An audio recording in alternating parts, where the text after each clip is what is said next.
Oke, selamat datang kembali di pembahasan kita. Hari ini kita mau gali lebih dalam nih pemikiran dari pakar hubungan, Stephen Speaks. Kita pakai sumber wawancara dia yang cukup menarik ya. Fokusnya ke tantangan kencan hubungan di zaman sekarang. Kan sering banget tuh kita dengar nasihat yang, aduh simpang siur gitu ya. Nah, misi kita kali ini coba nyaring ide-ide kunci yang relevan dan mungkin ada yang bikin Anda kaget juga langsung dari Stephen. Yuk kita bedah bareng. Oke, mari kita mulai dari yang dasar dulu nih. Stephen Speaks ini kan menekankan pentingnya kita paham perbedaan mendasar antara pria dan wanita. Tapi bukan stereotip kaku ya, misalnya sering dibilang wanita itu pengennya keintiman emosional, pria lebih ke fisik. Menurut Stephen, implikasi nyatanya apa sih dari perbedaan ini di kencan modern? Biar kita nggak salah langkah gitu. Nah, ini poin krusial banget nih. Stephen lihatnya itu bukan soal siapa benar atau salah, tapi lebih ke gimana ekspektasi yang beda ini ya bisa jadi sumber konflik kalau nggak dikomunikasikan dengan baik.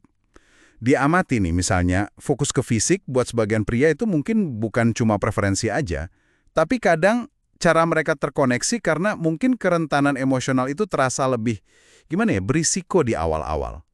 Paham ini bantu kita navigasi ekspektasi tanpa cepat ngejudge lah. Oke. Dan pemahaman ini nyambung banget ke ide berikutnya yang diangkat Stephen.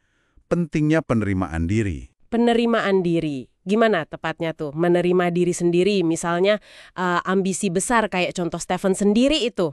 Gimana itu bisa bantu kita nemuin pasangan yang benar-benar cocok, bukan yang sekedar, ya udahlah, cukup baik. Nah, argumen Stephen itu kuat banget di sini. Hubungan sukses itu mulainya dari dalam. Pas Anda benar-benar nerima siapa diri Anda, ambisi, keunikan, bahkan ya kekurangan Anda jadi punya kayak kompas internal yang lebih akurat gitu. Oh, oke.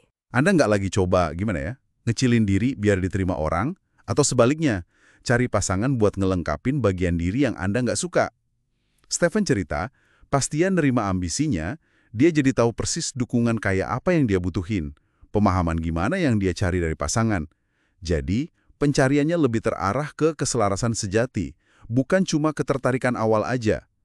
Ini meminimalkan drama nanti gitu. Masuk akal, masuk akal. Terus, gimana dengan bagasi masa lalu? Kan sumber ini nyinggung soal penyembuhan luka batin. Kenapa sih menurut Stephen, proses penyembuhan ini fundamental banget sebelum kita bisa benar-benar connect secara dalam? Emang nggak bisa sembuh bareng? Stephen lihatnya gini, luka masa lalu yang belum sembuh, mau dari keluarga atau hubungan sebelumnya, itu kayak filter nggak kelihatan. Filter ini bisa bikin kita tanpa sadar, milih pasangan yang rasanya aman. Aman? Iya, aman. Tapi sebenarnya nggak memungkinkan kita buat benar-benar terbuka dan rentan. Mungkin kita milih seseorang yang nggak terlalu mengancam secara emosional. Karena cinta sejati yang dalam itu terasa nakutin gitu. Wah, bisa gitu ya? Iya. Akibatnya, koneksi yang dibangun jadi dangkal. Stephen sarankan penyembuhan itu sebelum atau paling nggak selama proses cari hubungan serius. Biar pilihan kita dasarnya emang pengen koneksi otentik, bukan mekanisme pertahanan diri aja. Ini menarik nih, karena nyambung banget sama komunikasi kan. Stephen kan katanya ngebantah mitos populer kayak kalau dia beneran suka, dia pasti bakal, misalnya soal sering nelpon atau inisiatif gitu. Kalau bukan sekedar tindakan spontan, terus apa dong menurut Stephen indikator keseriusan atau kematangan emosional dalam komunikasi? Nah, ini dia. Stephen justru tekenin kalau keraguan atau kehati-hatian itu bisa datang dari banyak hal loh, termasuk pengalaman buruk di masa lalu. Contohnya, pria yang pernah dicap terlalu nempel mungkin jadi ragu buat sering kontak di hubungan baru. Wajar kan? Iya juga sih. Menurut Stephen, kematangan sejati itu nggak dilihat dari aksi baca pikiran atau tindakan heroik spontan, tapi dari kemampuan merespons kekhawatiran yang kita utarakan secara terbuka. Itu kuncinya. Maksudnya gimana tuh? Merespons kekhawatiran? Ya, apakah calon pasangan ini bisa dengerin, bisa memvalidasi perasaan kita, meskipun mungkin dia nggak setuju ya, dan mau ngebahasnya bareng.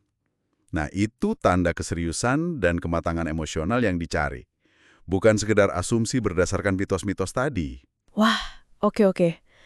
Aku bisa lihat gimana ini relevan banget, apalagi di situasi sulit kayak dinamika wanita ambisius sama pasangannya, atau pas ngadepin putus cinta. Stephen bahkan bilang putus cinta bisa jadi berkah tersembunyi. Gimana tuh dia membingkai ulang pengalaman menyakitkan ini? Iya, Stephen lihat putus cinta itu, ya meskipun sakit ya, seringkali jadi katalisator penting. Itu bisa jadi momen kejernihan, kesempatan buat sadar ada ketidakcocokan fundamental yang mungkin kita abain selama ini. Atau bahkan, ya jalan keluar dari hubungan toksik yang mungkin kita nggak berani akhiri sendiri. Bener juga. Terus soal konsep orang yang tepat waktu yang salah, Stefan setuju, cinta aja nggak cukup. Dia nekenin perbedaan krusial antara mencintai seseorang sama siap secara emosional dan logistik buat bangun hubungan sehat. Kesiapan ini sering banget kaitannya sama tingkat penyembuhan dan kematangan individu pas saat itu. Jadi intinya ini bukan soal gagal gitu ya, tapi lebih ke bagian dari proses. Tepat sekali. Stefan pakai analogi kayak olahraga. Anda mungkin nge-gym, fokus pengen ngecilin perut. Tapi yang berkembang duluan malah stamina atau kekuatan lengan. Hahaha, iya. Hasilnya kan nggak selalu instan di area yang Anda pengenin, tapi prosesnya itu terus ngebentuk dan nguatin Anda secara keseluruhan.